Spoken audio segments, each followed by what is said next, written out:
A woman was left traumatized after being locked up in a jail cell for 2 weeks in a case of mistaken identity. Bethany Farber, a 30-year-old LA resident, was heading off to Mexico for a family vacation when her holiday quickly turned into a nightmare. I kept saying that they had the wrong person and to double check, and they just said, yep, nope, we have it, Bethany Farber. She was sitting at the gate, ready to board the plane, when TSA called her to a desk and told her to put her things down and put her hands up against the wall. Before she even had a chance to ask what was happening, she was arrested and told she was wanted for a statewide fugitive warrant in Texas. Immediately, all I could think was, I've never been to Texas. Farber was handcuffed to a chair, and then the Los Angeles Police Department picked her up and took her to jail. I could feel it. I started to get upset, just realizing that it was all actually happening. A side-by-side comparison of the wanted woman shows that the two do not look alike. She was allowed to make a few calls and called her dad and friend to let them know she had been arrested and didn't know why.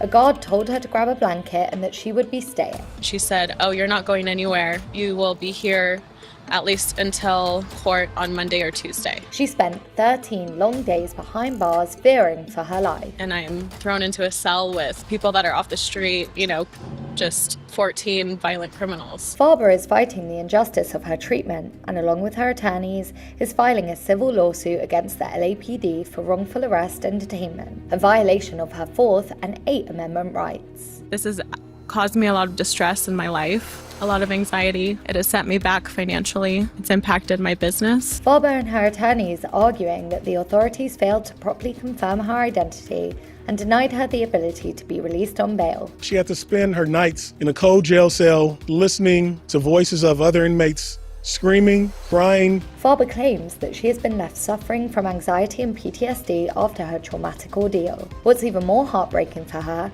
is that she believes it led to the death of her grandmother, who suffered a stress-induced stroke after hearing the news of her granddaughter's arrest. The LAPD failed to check a driver's license, a birth date, a social security. A very similar story of mistaken identity happened more recently, this time in Arizona. I'm a 66-year-old woman. I'm a senior citizen that got picked up at gunpoint in her front yard and taken to prison. Similarly to Bethany Farber, this incident has had an immense negative effect on Penny McCarthy.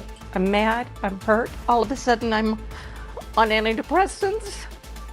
I'm on blood pressure medicine.